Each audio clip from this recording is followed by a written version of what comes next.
what you can get is that a car would carry less load, so it will emit less carbon dioxide. And also, it will consume less of gasoline. Okay? So government imposed every manufacturer to do this. So there are number in Japan, 88% of vehicle has to be recovered. They don't care how you recover it, but just give this number. You have to achieve this number by 2005 and 95% by 2015, which is already last year. But I don't know whether they can do it or not, but these are number, okay? So this regulation will force people to do it. These are the carbon emission. I think we all aware of carbon dioxide emission. So all government will try to force the car manufacturer. In EU, they said by 2020, carbon dioxide emission has to be less than 95 gram per kilometer. US very not advanced as in European country. They say 93 gram per kilometer by 2025. So manufacturers have to do it to meet this. Have you heard about Volkswagen problem that they zigzag on this number? And also Mitsubishi, right? So that's very tough regulation. So everyone has to do it. And the way they do it is to shift from synthetic material into natural material. And one thing that I would like to go quickly over here is embodied energy. Anything that we make, it requires energy, right? Although we can grow some plant, but you still need energy to turn that into anything useful, right? And to make 1 kilogram of, say, ABS, which is a kind of material, a kind of plastic, you need approximately 100 megajoule per kilogram of material. Mostly, they are very much the same. Say, roughly 100 megajoule per kilogram. And half of this energy, this dark part, is from the energy required for you to dig into the ground to get the oil, and then distill the oil to get the raw material. And this red part is to turn that material into 1 kilogram of plastic, right?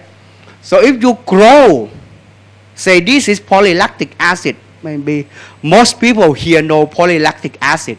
You grow corn, you get starch, and then you turn that starch into polylactic acid, okay?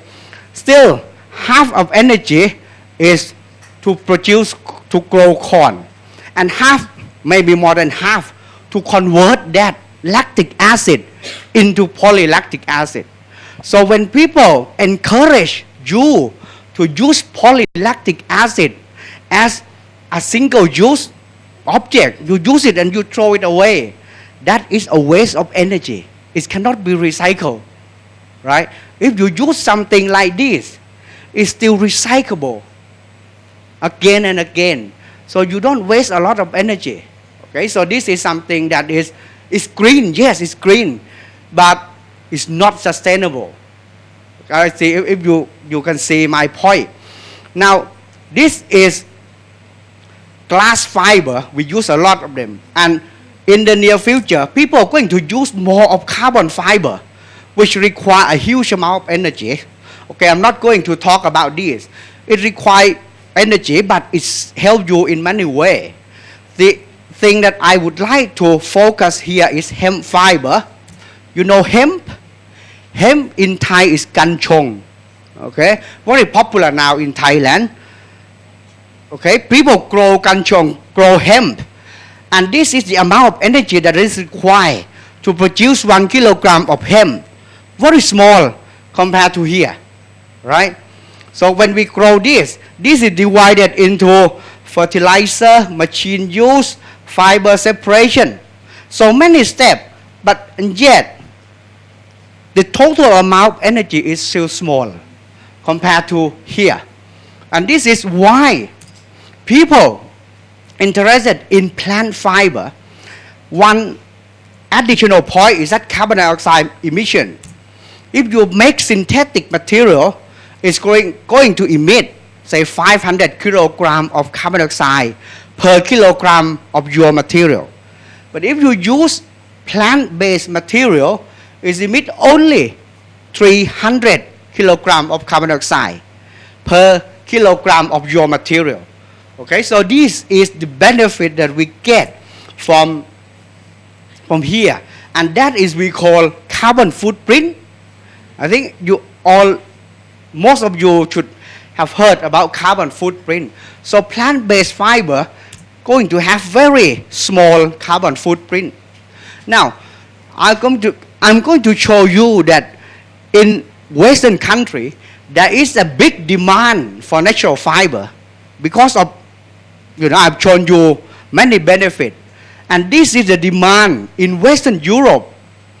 This is total demand. This is 100,000 tons of natural fiber. This is a projected value. 2010 already almost approached 100,000 tons, which 100,000 tons, very, very high demand. And this is the world demand for natural fiber. This is probably too small for you to read, but bear with me. This is this gray part, which is almost 30 million tons a year, a huge demand. Now, what are they used for? They used for car component, used to making part of car like this, electronic appliance. This is part of car again, part of car. The auto industry pay a huge attention by using natural fiber. And how? Okay, this is other things that we use. Okay, we use it to replace some petroleum-based material. If it's strong enough, it can replace metal like this, or even some sport equipment like this. This has already happened. Now, what or how they do, or how do they produce the fiber to meet their demand? This is in European country.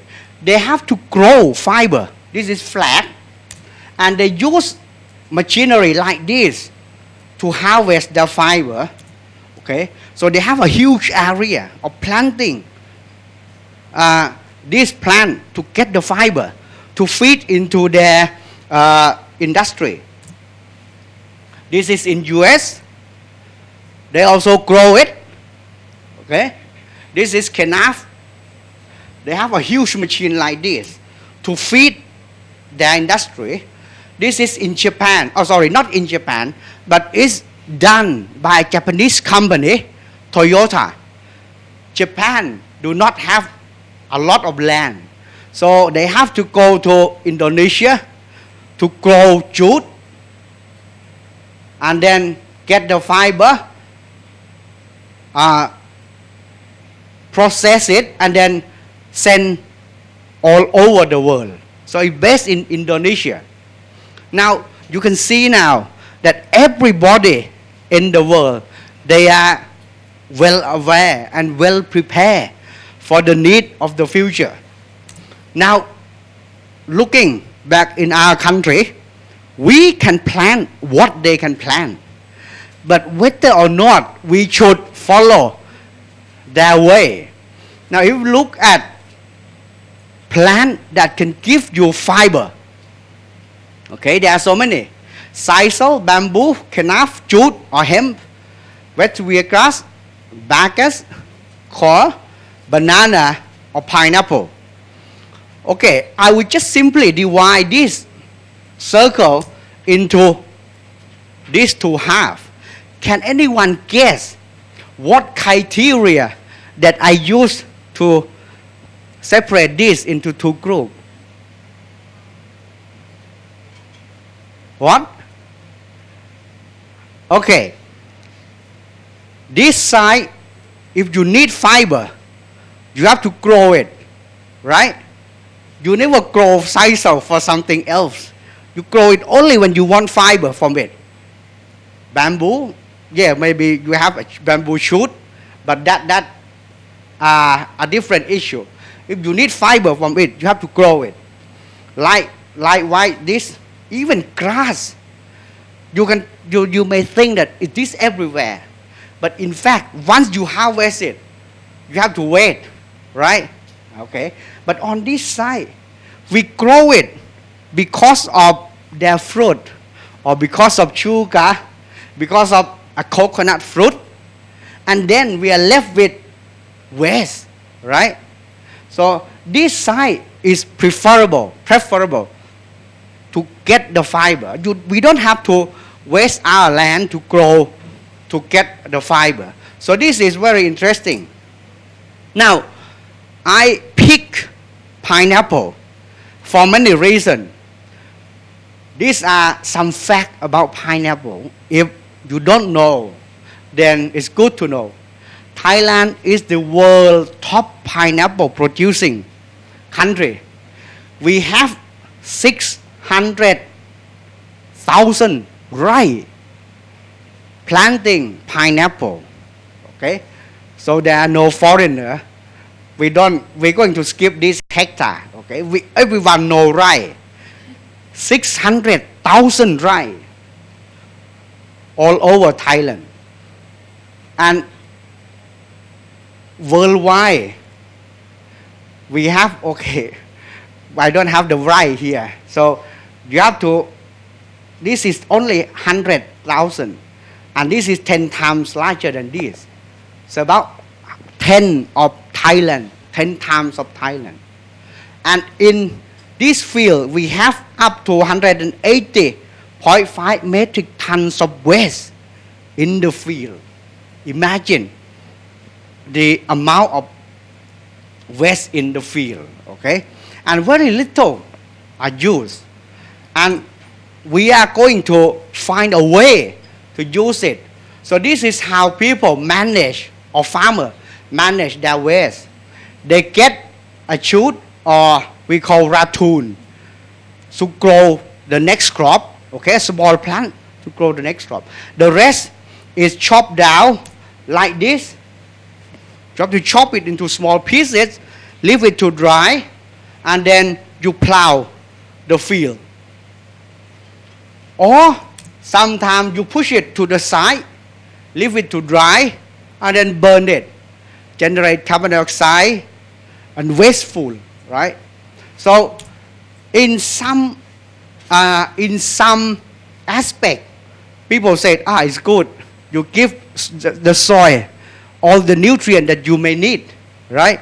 But the bad things of it is that farmer has to pay handling costs. 1,000 baht for one rice for the cost of handling, right? And it's a source of greenhouse gas emission.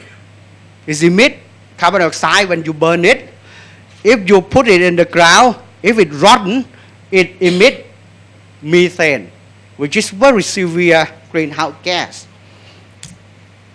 It's wasteful of resource, okay? So this is why we try to make use of it. Now, the first point is we have plenty of it, and it is waste. The second point is that if you look at this table, okay, we pay special attention into this column, young modulus. Everyone know young modulus? The stiffness of the material, okay? If young modulus is high, means very stiff, you can't bend it, okay? If it's small, then very soft like rubber. So if we look at this number, we can see here, okay, if you imagine cotton and core, this number is very small, but yet we feel that it is stiff already. But for pineapple leaf fiber here, this range from 30 to 82, very close to glass fiber. Is glass stiff? Yes, glass very stiff. So this fiber is as stiff as glass. Okay? So this is why we decide that it should be pineapple leaf fiber. So this is how pineapple leaf fiber compare to other natural fiber. We compare based on volume, this blue column. Okay? This is glass fiber. So this is comparable, much stiffer than cotton and core, and also stiffer than flax. But if we compare in terms of specific modulus, modulus divided by density, this will bring this pineapple leaf fiber very much better than this glass fiber, because glass is heavy, right?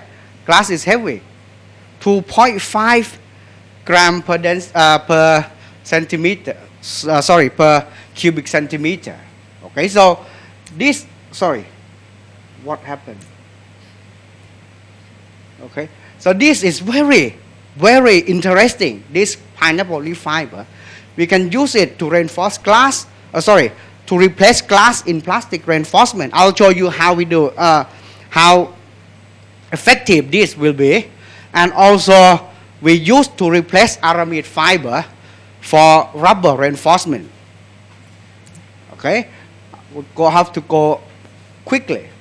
Now, we decide on pineapple leaf fiber for many reasons. Okay, so hopefully, it will give us very high performance composite with very clean image. Now, the problem is that in the field, when we take the fruit, we are left with crown, we left with leaf, we also left with stem. So, leaf, people know for very long year that leaf contain fiber, as I told you. But what about the rest? To make the most of it, we have to use everything, right? Otherwise, if it can be used only fiber, people would probably not feel very much interested in using it. Because when you make something, you left with some waste again. And people still have to deal with the waste that you generate. So this can go on, and it's not sustainable. The best thing is to make use of everything that we have in the field. And I'll show you how. Okay, we just skip this. Okay. Now, the first part, I spent maybe up to now 4 or 5 years looking at how we make use of this leaf. Okay, I think people have seen this. This cloth, very expensive one, which is a product of Philippines. They use pineapple leaf to make this shirt, expensive, but still very small amount of leaf are needed. A lot still remain in the field. So this is how they do it, using hand or using machine. But this is too slow. And then if we're going to make use all of it, it won't be scalable. So we try to find a way to extract fiber from leaf. Okay, so the way we do is we chop this into small pieces, we grind it. So the heart of this method is grinding, such that you have very fine fiber, and then you sieve it to separate fiber and particle, which is called non-fibrous material. And I have example here. If you want to touch and see how it feels compared to pineapple leaf fiber that you have ever touched before. Okay, this process gives us very fine fiber. This is how we do in our lab. Okay, we chop it into small pieces, we grind it, and then we leave with this. Okay, we dry and then we separate the two by just using a sieve. Okay, once we get this, we make use of them. Okay, this is our process. You can see this, we call it sappa. Okay, from sapparot. Okay, so this now, when the amount of pineapple leaf fiber increase, it becomes stiffer. Okay, you can see here, it's much stiffer than normal plastic. Okay, if I can show you so that you can see with your eye that it is really stiffer. You may feel that I might use some kind of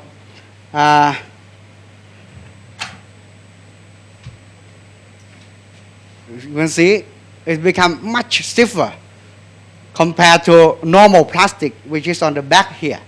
Okay, when we have this situation, what it means is that we can save material. So this is normal plastic.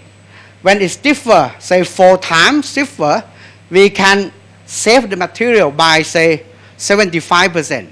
Okay, but from this, we put our fiber into here, 30%. So the total saving is 82.5%. Okay, 82.5% when we put in only 30%. What more is that it gives us greater heat distortion temperature here. We know that normal plastic cannot withstand very high temperature, so its limit is used. But if we can increase this by, say, 40%, it means that this material can be used inside the engine compartment. Okay, so it's better than normal plastic. It can widen its application. We can use, because of the goodness of this, is that it contains very small amount of lignin. So it resists higher temperature. Okay, we can put it in nylon. Normal natural fiber cannot be processed with nylon because it cannot resist very high temperature. You need probably almost 200 to process nylon. And again, we see the same trend. Okay, it becomes stiffer, and also heat distortion temperature also increase. And nylon is much more expensive than polypropylene. So we save more material, save more money. Okay, we can use almost everything. When we separate fiber, we are left with some powder. Okay, but that powder can also be useful to replace plastic. We don't want anything better than normal plastic, so we replace it with this low mechanical property waste. So by that we can tailor this radar graph of property that you can achieve. Normal plastic is inside here. So by using all fiber, it's become this green one.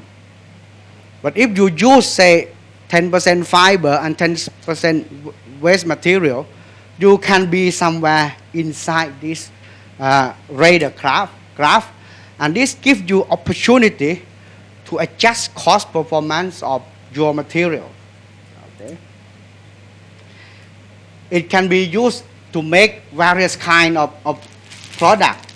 And if you would like to see, I have an example to show you that it can be really made into various things. If you could pass around, please, so that people can imagine or can feel what it can be done.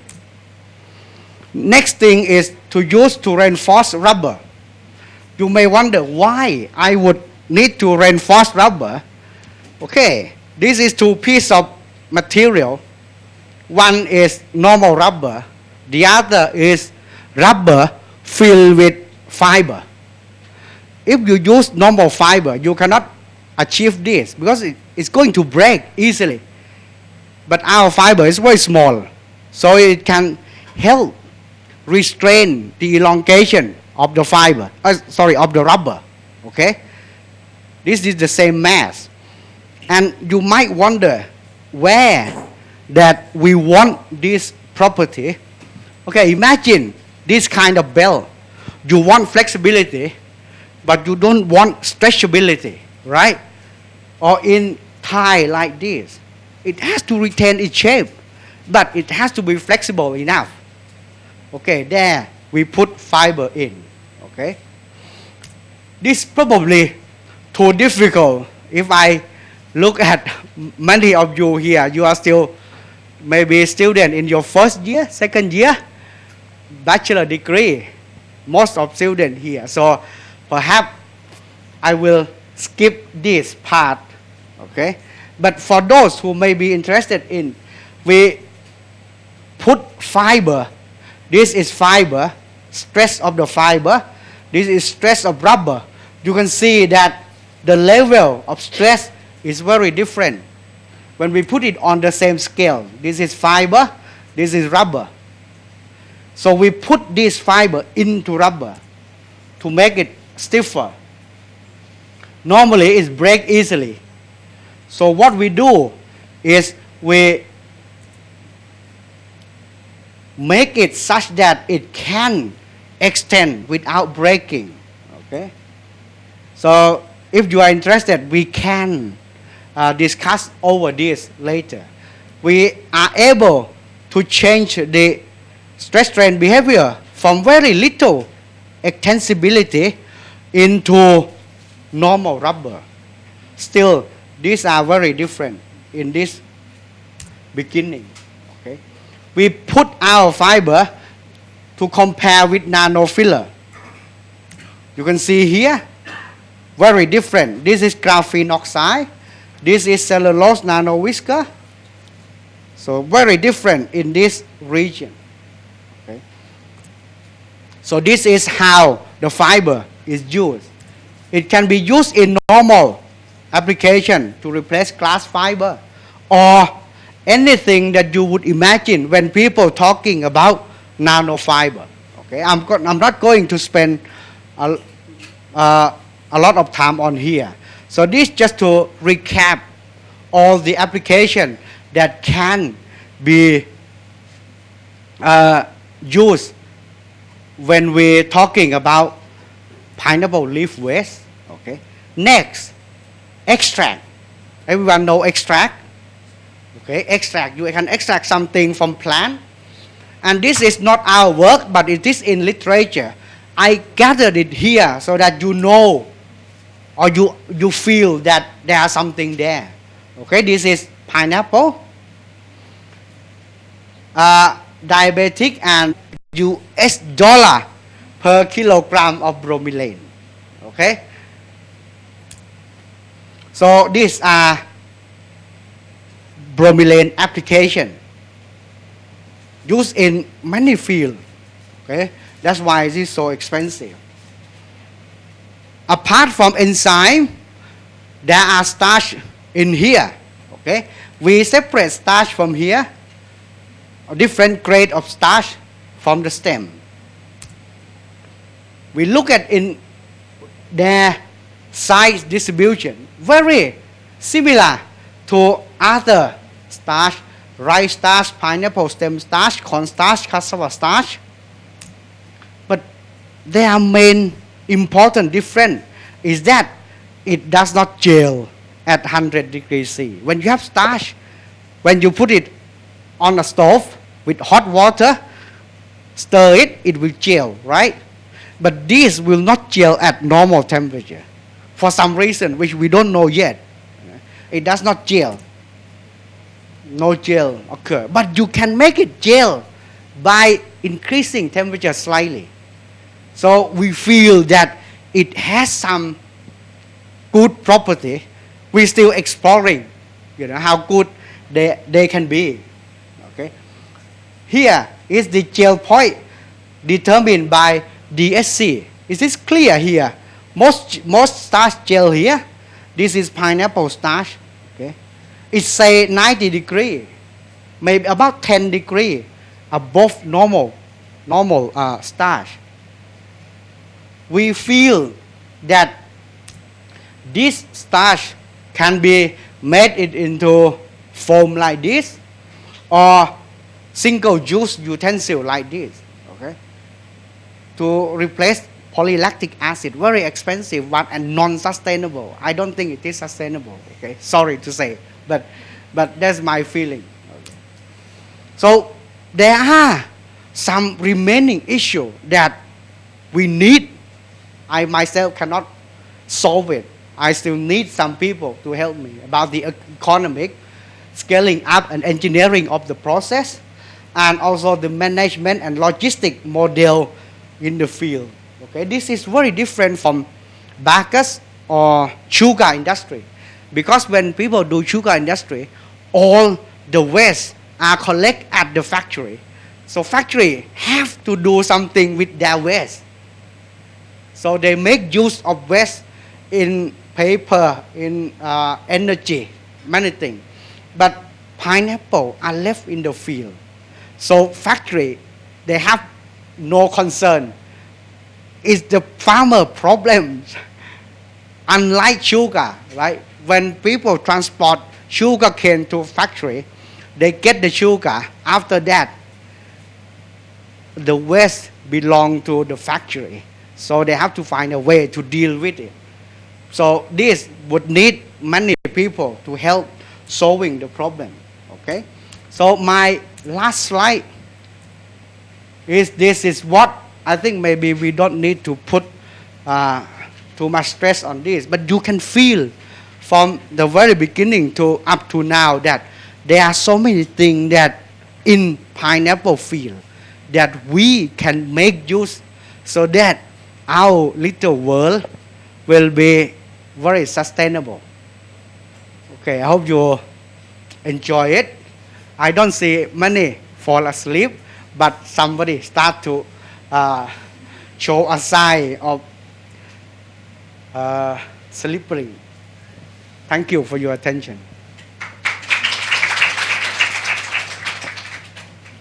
Any questions from the audience? You use biomaterial to make Yes. At present, we use non-bio-based, but in the future, polypropylene can be made from bio-based. At present, you can buy it, but still too expensive. Okay. and is better quality than without biomaterial. But I would like to ask about age of use compared with When you say age of use, you mean the durability of this one, of this material? compared with without the biomaterial. Like you use it in the car. Yes. Yes, and it has like acid. So Okay. Normal polypropylene, you can process such that it tolerate that atmosphere or that environment. Okay. So here, you can just use that material as a base and put in pineapple leaf fiber to make it stiffer. So the fiber will be protected by polypropylene. Okay, so you have to formulate polypropylene correctly. Okay, and it lasts very long, just like wood. If you take a good care of it, wood can last very long. Okay, so cellulose is just wood. any other questions? Just curious about the thing that you mentioned about the leaf extract. Yes, yes. You mentioned about the antimicrobial activity that somehow can be used as a filter for the heavy metals. So can it be possible to use the pineapple extract or the Well, not the extract itself to remove the heavy metal. We can say here what I am interested in is to use the fiber as a filter.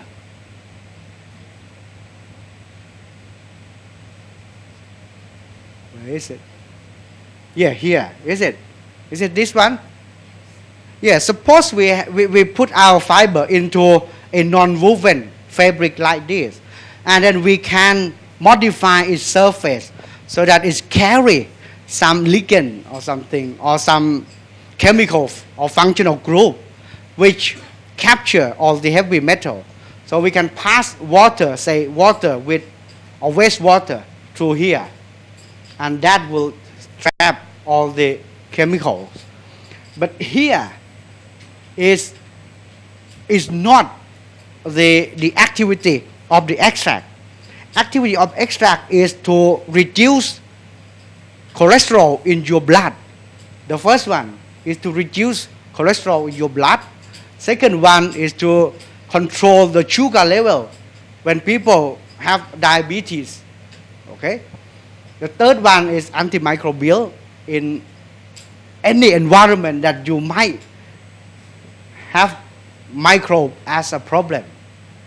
The rest is, other application. So what I would like to say here is that people have investigated this pineapple leaf and they have found or identified this compound. So what I would like to say is that if we collect all the waste in the field together, leaf can be used to make fiber, extract, we can have this high value compound. Stem, we can get enzyme and also starch, right? So we make use every part of the waste. And we still eat pineapple for very much years. So about hopefully it's sort of working. All right, cool. Come on, don't do this to me. Come on.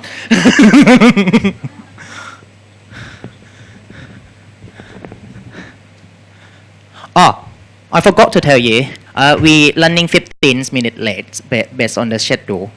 So if you're not aware. Right. I'm quite sure all the universities in Thailand, we do have a confocal microscope, do we? Right? We do, I think. We all do. Confocal microscope. Today, I would like to share with you a way to make use of confocal microscope rather than taking a beautiful images. Let's measure some physics parameter. Right, the topic of the talks today, I would like to talk to you is I will tell you what is surface wave first and how to use the confocal microscope to measure the surface wave characteristics and attenuations. And basically I developed a method which measure the attenuation coefficients, which I'll tell you how it works. And I'll show you the accuracy and validation. And I'll conclude that. Right. Optical surface wave is basically an electromagnetic waves phenomenon that basically shine the light on some material. It will then guide the electromagnetic, so guide the light along the surface wave. So recently there is a big interest in the field of opticals and microwave electromagnetic waves research. Like if you can't shine the light onto any surface, it then guide along the surface of material. This is one of the material that people interested in, which is gold. This is surface Plasmon Resonance, which published in one of the POSH journal, Nature Photonics. And this is a newly found, actually it's been found 20 years ago in theory, but it now just been realized of how to make use of it. This is one of the surface wave type. It's called the Kunov surface wave, which again published in Nature. So lots of interest going on. Right, let's see how people say about attenuation. Why do I bother? Let me explain it in, and it will then lose its energy as a leaky wave, and also it's propagate along the metal. if you like, it's like, act like a current. If you feed a current, you have a loss in your circuit. So you have two losses mechanisms there. Right. I got really limited amount of time because in fact the organizer told me I got half an hour, but eventually I got 15 minutes, so I'm a bit hurry here. Okay. Right. Never mind. Okay. Feel free to stop me, like if I'm like go over time, which I will. I got a confocal system. Confocal system is basically, if you like, very simple, two lenses, a pinhole that make it confocal. If you know optics, you will know we need pinhole and a photodetector, right? And basically, if you replace your sample, your beautiful cells or something like that, with a surface wave sample and put it there, basically, if you have a high enough NA, like for this is, I use a 1.49 NA objective lens, and it illuminates at this angle. It generates a surface wave. How do I know that surface wave happened? Really easy. If you look at the back of this lens, put your eyes on there, and hopefully your light source is not laser. So you get this sort of thing, a dark edge, which means you got a surface wave. So once you have that surface wave illuminate there and it's travel, because it's confocal system, only the surface wave that appears to come from that focal point. Thank you very much, Chairman. That focal point will go back to the pinhole, and the rest will be blocked by the pinhole. And we all know that very well in confocal theory. And I just published one of the work saying, if we can block some of the light on the back focal plane and just illuminate the back focal plane with just this pattern, just let some of the light get in, we can then do a magic. Come on, don't do this to me. Hang on. All right, be back. Okay. Right. If we basically, this work by moving this sample towards the objective lens. Am I kidding? No, I'm not. I'm measuring. This is not my fault, isn't it? Okay.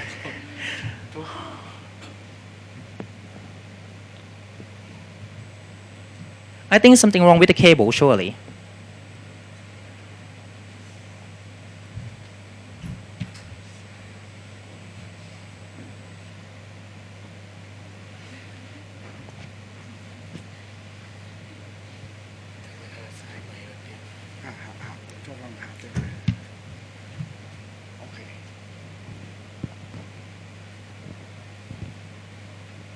By the way, you were probably thinking, what accent do I speak? I don't speak with American accent. You're probably aware. I was living in the UK for 11 years in my life. I think it's 5, right? Okay, should be. Hopefully. Cool. Right. So it works by moving this sample towards the objective lens. So this measurement is done by moving the sample. Normally when you take a picture with a microscope, you make it stationary in focus, right? But for this case, you moved it towards the objective lens and take the quantity. So by doing that, you get this sort of effect. Basically, you are tracking that surface wave. This is just a very simple way to measure it.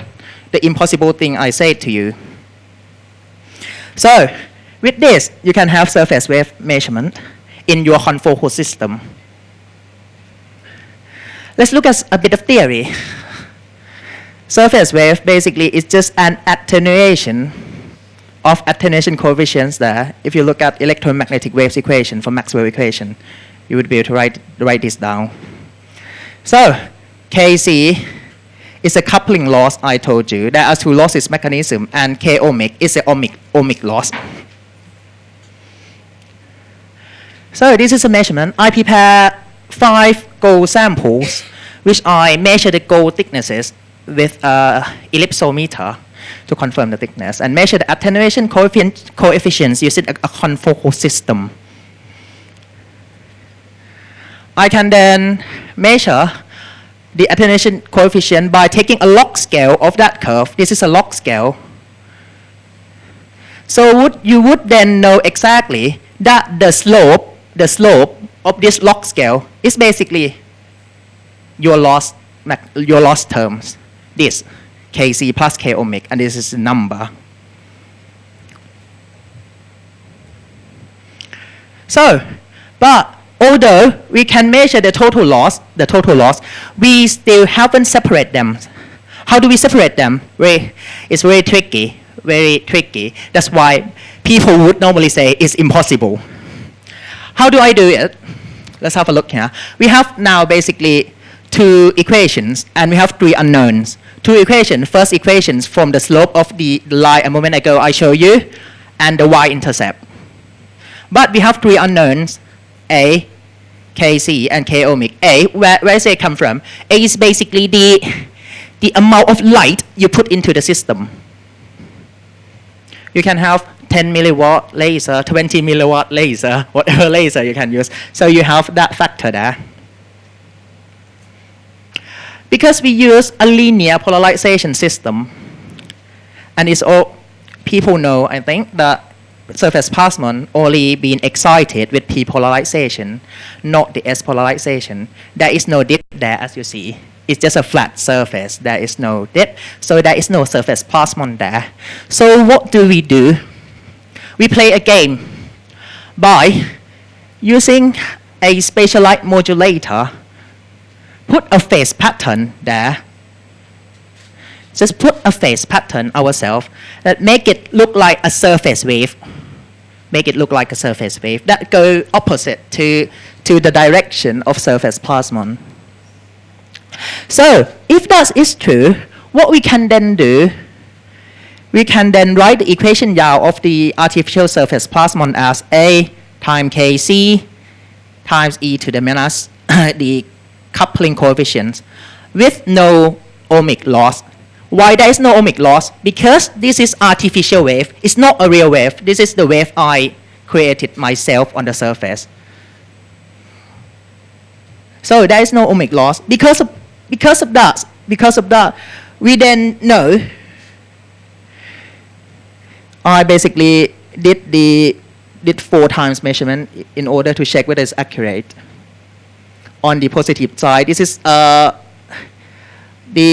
positive defocus region when you generate an artificial surface waves. And I take a log scale of that equation. Once again, this is y-intercept, and this is the slope of these gradients. I can then work out Kc. Because I know Kc there, from y-intercept I will know A. So once I know A, the difficult equation is now known, is solved. So by doing the 4 times measurement, I did it 4 times, the maximum error of this method is within 5%, whereas the other methods we're talking about probably 25% error. So this is the first time probably in the world who actually managed to measure the thickness of surface plasmon as a function of attenuation coefficients. And we get this sort of effect if you're familiar with nanotechnology and surface plasmon resonance. And we can separate the two loss terms. This never been reported before. And if it never been reported before, how do I know it's correct? How to validate it? Right. At least thanks to physics, that there are a number of models that study this effect.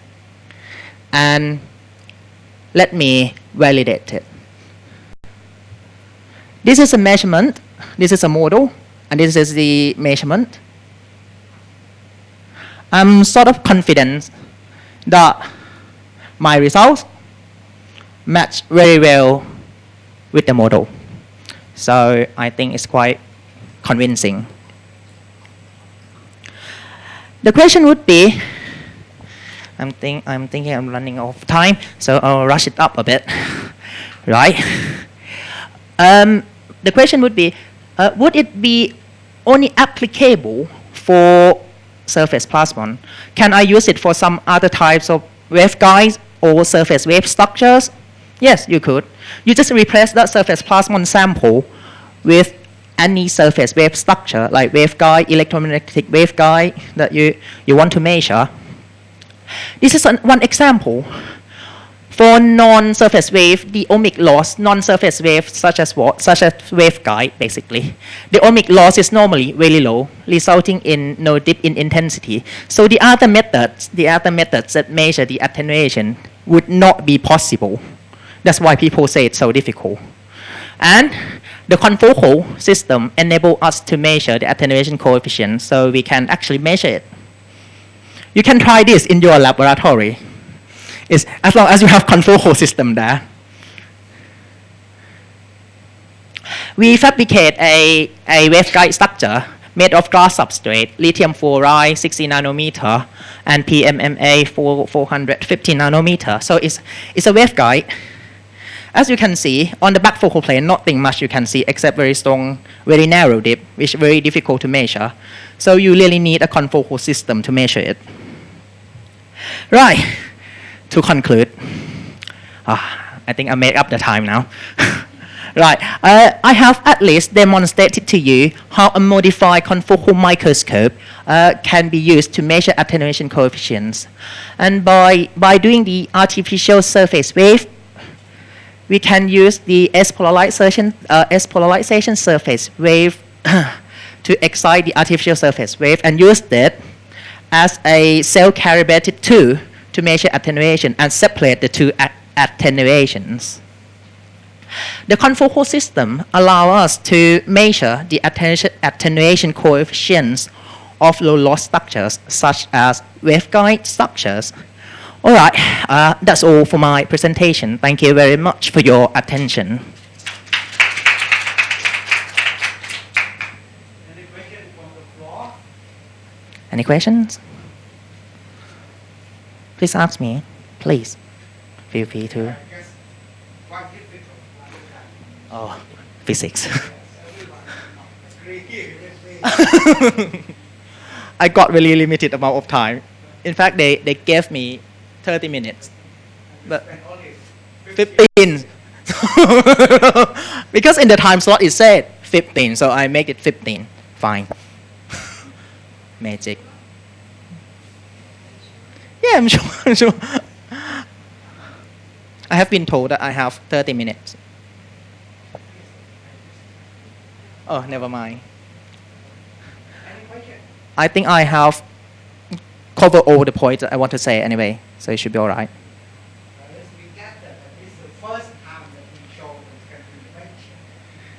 Yes, in the world, I think, at least. Yeah, I know. Although we use confocal, but not in the sense of images, yes. So basically, I want to make it different. Rather than taking beautiful images, like label it, use fluorescence dye, checking protein activity. I just want to show you and share with you that the equipment is not just for taking beautiful images. You can also do something else. maybe for only electrical engineers, not material scientists or biologists. Oh, I think lots of material scientists, they do fabricate the waveguide structure and lots of structures as well. Oh, yeah, true. Okay. Right. If no No more question. question, then please thanks Dr. Sukip. Thank you very much for your attention. Right. The next talk will be given by Vilaylakshya Prasad. She's from Nanotechnology Institute of KMITL, Lat Krabang. And the title of the talk is proper concentration of zinc oxide nanoparticles, enhanced biomaterial synthesis, and plant cell protection. Let's welcome Ms. Vilaylak.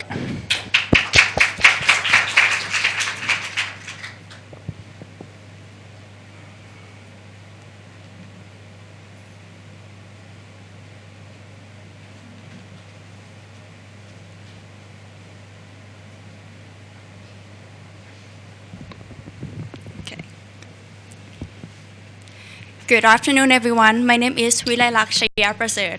I come from College of Nanotechnology, King Mongkut Institute of Technology, Lat Krabang. Today, I would like to present my research in topic, proposed concentrations of zinc oxide nanoparticles, enhanced biomaterial synthesis, and plant cell protection.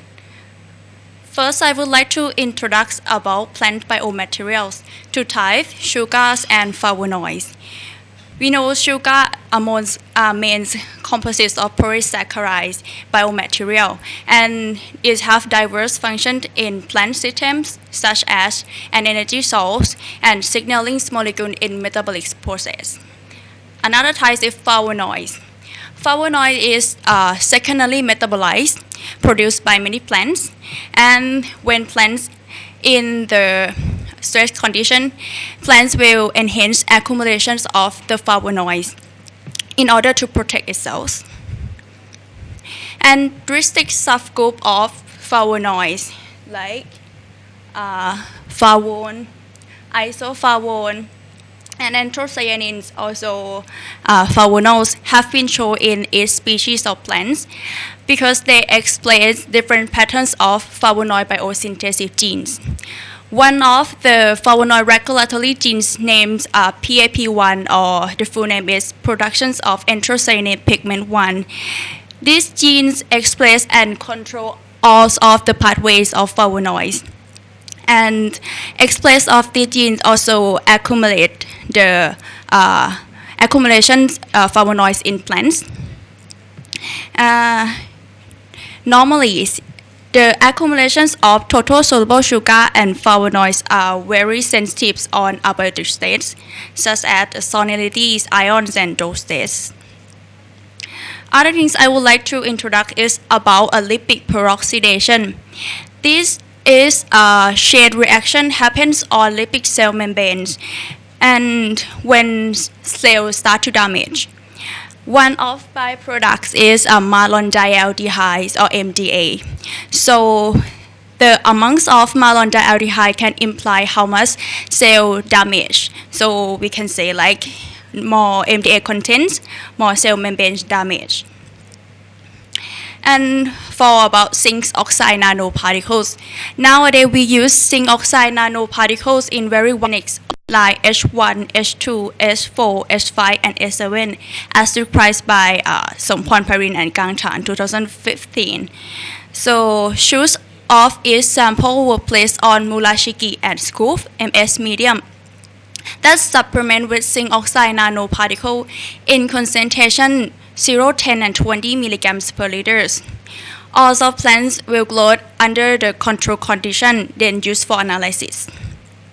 And for biomaterial analysis, the total soluble sugar contents was extracted using the methods of Chu et al. 2003. We used leaf samples. The supernatant will detect total soluble sugar by phenol and sulfuric method. It's the standard method for detect total soluble sugar. And we measure by using simple spectrophotometer at wavelength 490 nanometers. The total soluble sugar content from each sample were estimated by a standard curve. Then for measure flavonoid content, the flavonoid content we also detect from leaf tissue of the test plant performed as described previously by Haber 1998. Leaf tissue will use 0.5 grams ground to powder with liquid nitrogen, then suspend into milliliters of extraction solvent, and the supernatants was separate, then measure flavonoid content using spectrophotometer as well as specific absorbent. We detect two flavonoids. First is flavone at wavelength 336 nanometers, and the other one is the anthocyanin. We detect at 535 nanometers. And for the lipid peroxidation, the lipid peroxidation was determined by amounts of malon dialdehyde or MDA content, and the MDA contents were detected following the methods as described by Hocken et al. 1999. The exact was performed the thiobarbituric acid reactive substance assay. The MDA content from plants was calculated and analyzed using the formulas on the screen. Then we moving on to the result. This table show biomaterial content. Each row are a total soluble sugar, flavone, and anthocyanin from plant growth in medium in MS medium supplement with zinc oxide nanoparticle in concentration 0, 10, and 20 milligrams per liter. Under normal conditions MS medium without zinc oxide nanoparticles, PAP1 transgenic have higher levels of biomaterial than wild type. For total soluble sugar is about 1.5 folds, and for flavonoids about 1.5 to 2 folds. And both wild type and PAP growth in medium adding zinc oxide nanoparticle show increase of biomaterial content. For wild type, the total soluble sugar increased about 1.5 to 1.6 folds, and for flavonoid increased about 1.1 to 1.7 folds. PAP1 that glowed in medium adding zinc oxide nanoparticle in concentration 10 milligrams per liter have the same levels of total soluble sugar from 0 zinc oxide nanoparticle MS medium, but when glowed in 20 milligrams per liter zinc oxide nanoparticles, total soluble sugar enhanced about 1.1 to 1.3 folds. And the extract from PAP transgenic that glowed in zinc oxide in MS medium contains zinc oxide nanoparticle 10 and 20 milligrams per liter. And both wild type and PAP1 glowed in medium adding zinc oxide nanoparticle show a reduce of MDA content. And in 10 milligrams per liter zinc oxide nanoparticle condition, although this condition didn't elevate the highest content of biomaterial, but this condition show better reduce of MDA content. That means plants better plant less cell membrane damage than 20 milligrams per liter zinc oxide nanoparticle condition. For summaries, this table show summaries of biomaterial and MDA content in tobacco growth in medium adding zinc oxide nanoparticle in concentration 0, 10, and 20 milligrams per liter. When plants growth in medium adding zinc oxide nanoparticle show higher levels of the biomaterial, both total soluble sugar and flavonoids, and 20 milligrams per liter zinc oxide nanoparticle condition show the highest levels of the biomaterial content, but 10 milligrams per liter zinc oxide nanoparticle show the least MDA content so that means this condition is better for plants.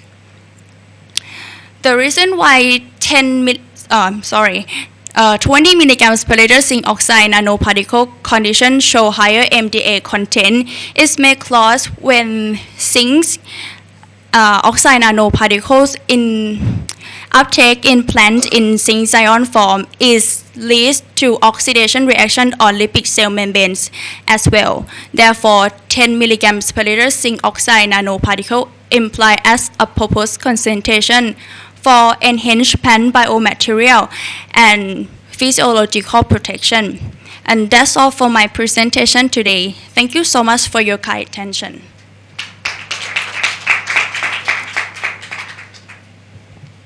Any questions from the audience? If not, I have a few questions, Okay. please. Right. Did you check the size of your zinc oxide nanoparticles? I didn't check the size, but we purchased it from a company, and And they said it's yes. how big it was.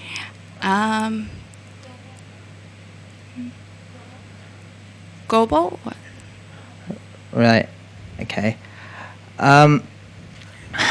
Fine.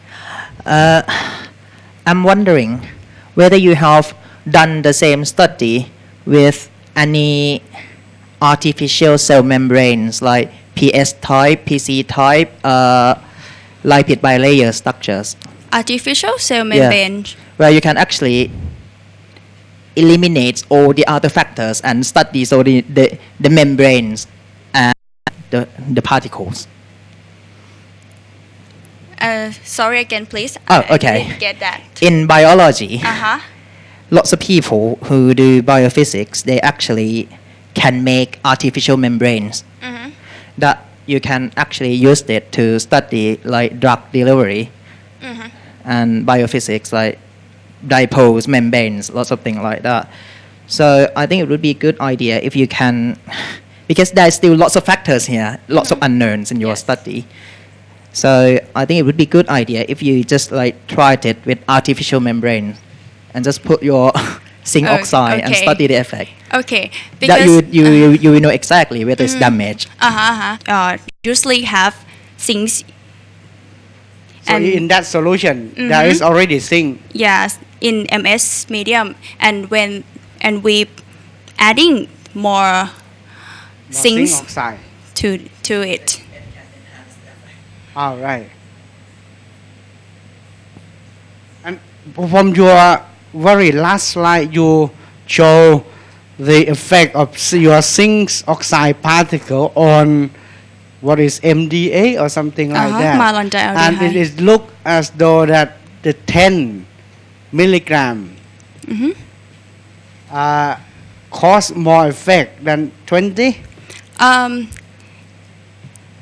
This Is that slide, correct? this Yeah. slide. Or maybe you can go to the bar graph, the one with the bar graph. Yeah. This Yes. 10 milligrams per liter reduce better reduce MDA content. That means plants less damage, less cell membrane damage.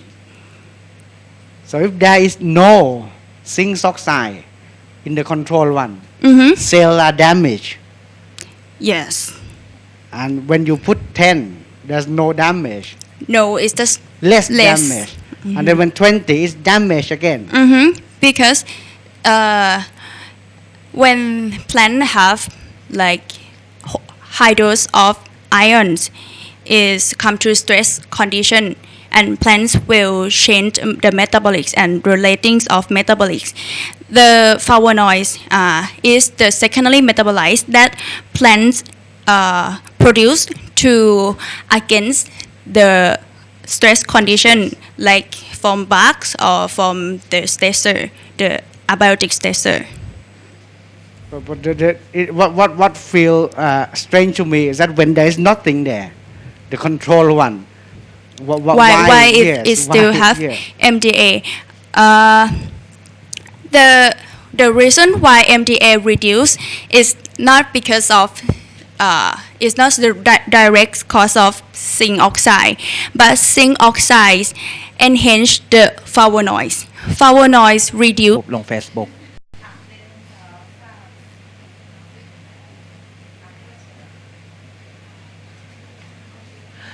Right, and for the next sessions, I'm aware that we're running a bit late. Let's go for very short